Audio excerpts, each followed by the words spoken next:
Hi, Tyler from Interfidelity here. Today we're going to talk about a cool headphone, the Oppo Digital PM2. Oh no, wait, this is the PM1. The PM2 is here, and as you can see, they are virtually identical looking. The PM1 is almost $1,100. It's $10.99, and the PM2 is $6.99. And the big difference between the two of them is the PM1 comes with real leather on the headband, real leather head ear pads.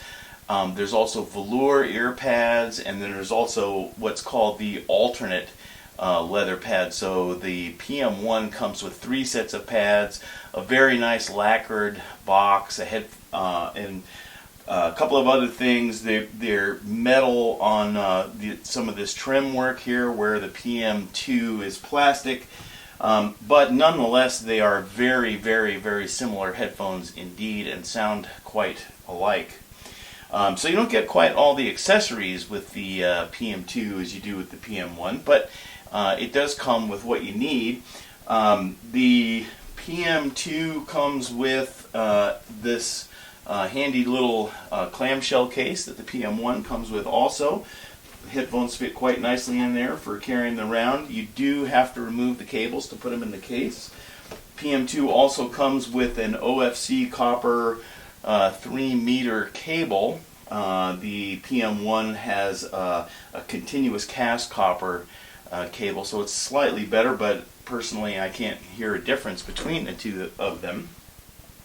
And there's another slight difference between these two headphones in that the PM2 has a slightly different damping scheme behind the driver, uses different felt pieces back there that's very, very slightly changes the sound. And lastly, the PM2's ear pads are, as I said, are synthetic leather and not real leather, and as a result, they have a little bit different sound as well. This is an open headphone. This is a planar magnetic open headphone. Really, probably best to look at my review of the PM1 for a full rundown, and I'll include a link to that. But the PM2 is an open headphone, planar magnetic design. It does provide a little bit more isolation than most open headphones do, and it's very efficient, so it is easily run off of a portable player. The portable cable that comes with it is quite short at 1.1 meters, but they do now have a 1.8 meter cable for portable use that is substantially better in my view in terms of its length. The PM2, when the PM1 first came out, people complained that it was a little too polite sounding, a little bit rolled off up on top, and I like that kind of particular sound, although I felt it was also a little rolled off.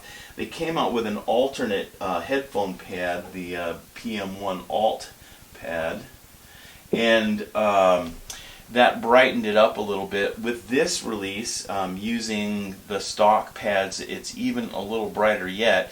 And to my ears, that brightness is a little coarse. It's a sort of a sizzly sound, a little bit artificial sounding, maybe like a crinkling cellophane or something like that.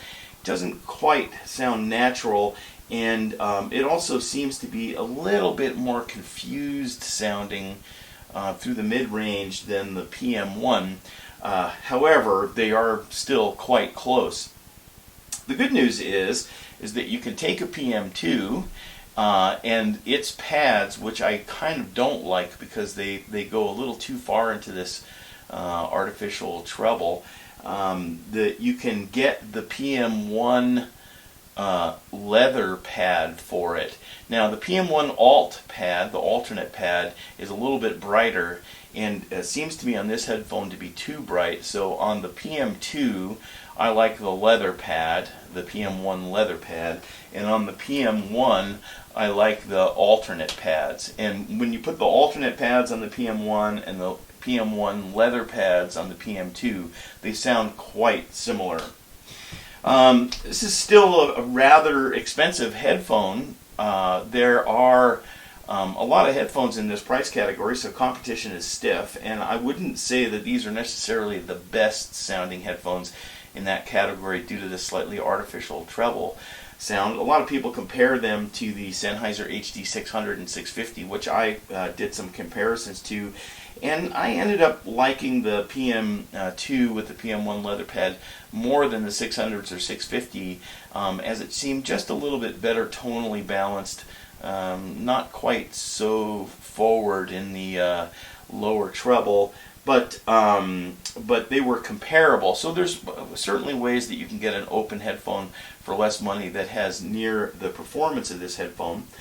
On the other hand, this is really a beautiful headphone. It's very, very efficient and has a low impedance of 40 ohms, so it works really well on portable devices. So as an open headphone for portable and sort of general purpose use, I think they're very, very good and very, very enjoyable indeed.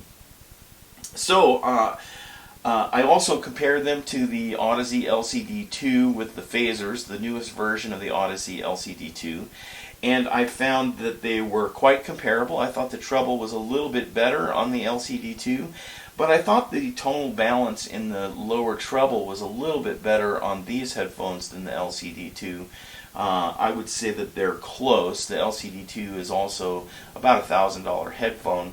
So in the category, I don't find them outrageously overpriced. Certainly the build quality and all that aspect of it, comfort and looks, make this a very, very nice headphone indeed.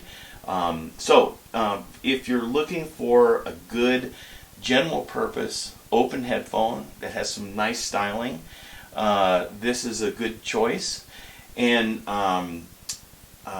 I will be putting up on the wall of fame. I initially thought I might take the PM1 off, but as it is slightly better sounding, I think, although it's quite a bit more expensive, I think what I'm going to do is put them both up in the same paragraph on the wall of fame, as they are excellent in terms of their styling and comfort and really good sound quality at that price, although not the best, but being efficient enough to operate from a portable player very, very comfortably is quite a trick, and not too many headphones can pull that off.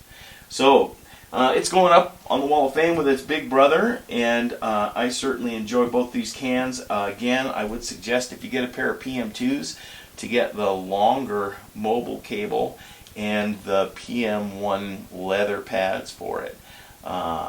And hope you get a chance to hear one of these sometime soon. I certainly have enjoyed the pair that I've got here. Okay, we'll see you guys next time.